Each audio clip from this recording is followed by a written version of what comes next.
안녕하세요. 토공입니다. 와겸유돌 10번째 마지막 시간이네요. 우필, 은맥, 미돌혈, 우필성 살펴보시게요. 천상의 우필성은 육안으로 보이지 않는 별이다. 알아서 그 기운을 받는 지상의 산맥도 보이지 않는다. 땅속이나 수중으로 숨어 있으며 오행은 금성이다. 지릉이 지중의 음맥으로 향하기 때문에 영과 혈을 찾기가 힘들다. 간혹 과엽처, 또 결인처, 속기처, 박환처 등 변화하는 곳에서 말 발자국이나 새 발자국 같은 흔적이 나타난다. 그 흔적 사이로 맥이 연결되어 있다. 미세한 용맥의 모습은 마치 뱀이 풀밭을 기어가는 듯하다. 이를 초중사행이라고 표현한다. 근데 뱀이 풀밭을 기어갈 때 분명히 표시는 날 거예요. 그런데 우리가 육안으로 사진으로 담기에는 참 애매하잖아요. 그래서 지금 사막을 가는 뱀 그 흔적으로 표현해 봤어요. 무슨 뜻인지 알아들으시겠죠?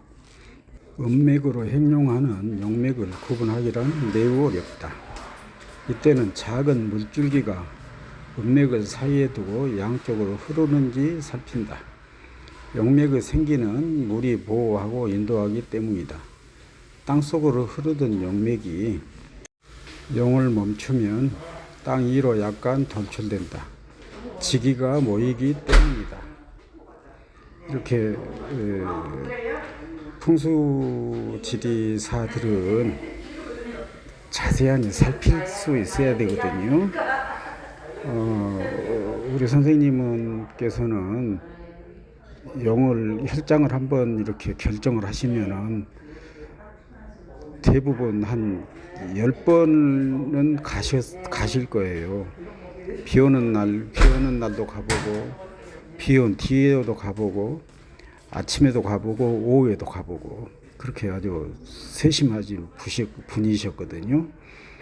근데 이제 제가 비 온 뒤에 이렇게 아침에 갔던 자리를 비 온 뒤에 가서 보면은, 잔디밭 위로 그 낙엽 같은 것이 빗물이 쓸고 이렇게 갔다가 빗물이 쓸고 내려가는 흔적이 보여요.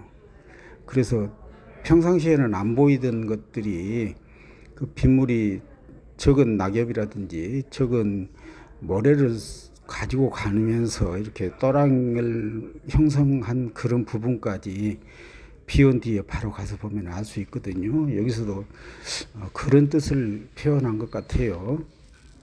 우필성은 이곳에 혈을 맺는다.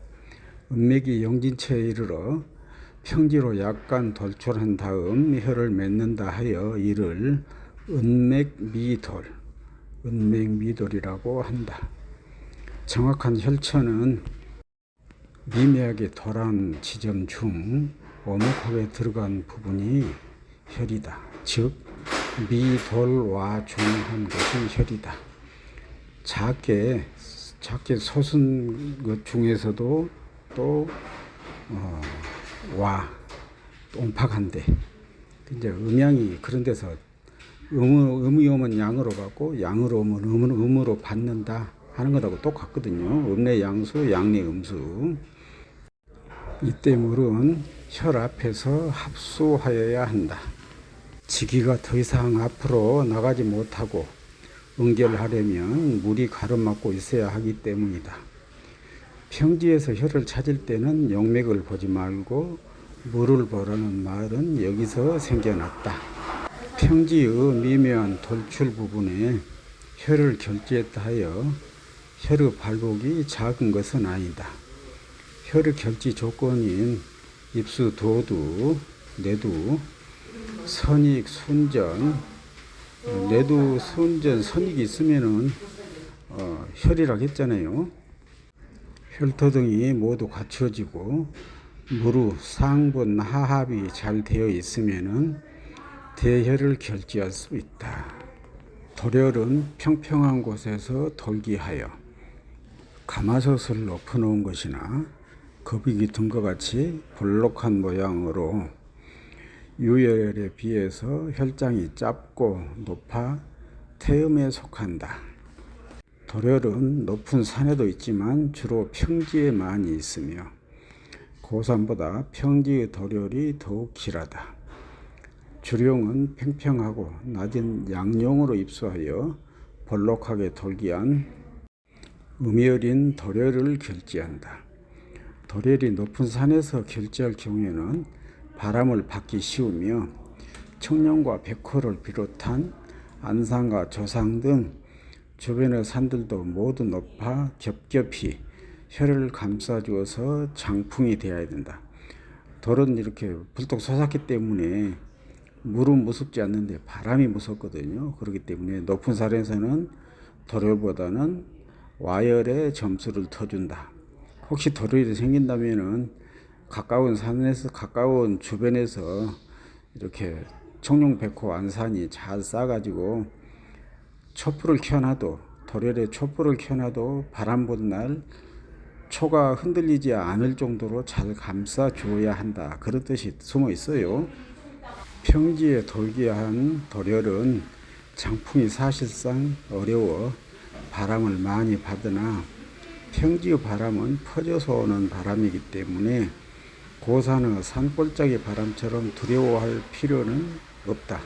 다만 평지의 도렬은 평지에서 중요한 것은 물의 영향이다. 입수 도드 뒤에서 분수한 물이 다시 혈 앞에 순전 밑에서 합수하여 물이 혈을 완전히 감싸주어야 길격 도렬이 된다. 그리고 혈이 돌기한 부분에 있기 때문에 전체적인 안정감이 있어야 한다. 도렬의 종류는 고산에 있는 도렬이냐 평지에 있는 도렬이냐 평지에 있는 도렬이냐에 따라서 산곡돌, 평지돌로 나누어 돌기한 혈장이 크면은 대돌, 작으면 소돌, 돌이 2개 있으면 쌍돌, 쌍돌로 나눈다. 주로 우필성 음맥으로 내려온 용에 많이 결지하며 돌 중에 약간 오목 들어간 미와 부분에 혈이 있다. 돌 중에서도 아까 돌에서는 바람이 무섭다고 했잖아요. 이렇게 돌 중에서도 약간 오목한 부분을 찾아야 된다. 여기까지 소조산의 형태에 따라서 탐낭이냐 녹전이냐 무곡이냐 거문이냐 문국이냐 자보냐 우필이냐 소조산의 형태에 따라서 와겸유도를 어떻게 맺을 것이냐 하는 것에 대해 연구해 봤어요. 회원님들 고생하셨고요. 또 담양 노인복지센터에 오시면은 이 강의를 더 자세하게 들으실 수 있어요. 고생하셨습니다.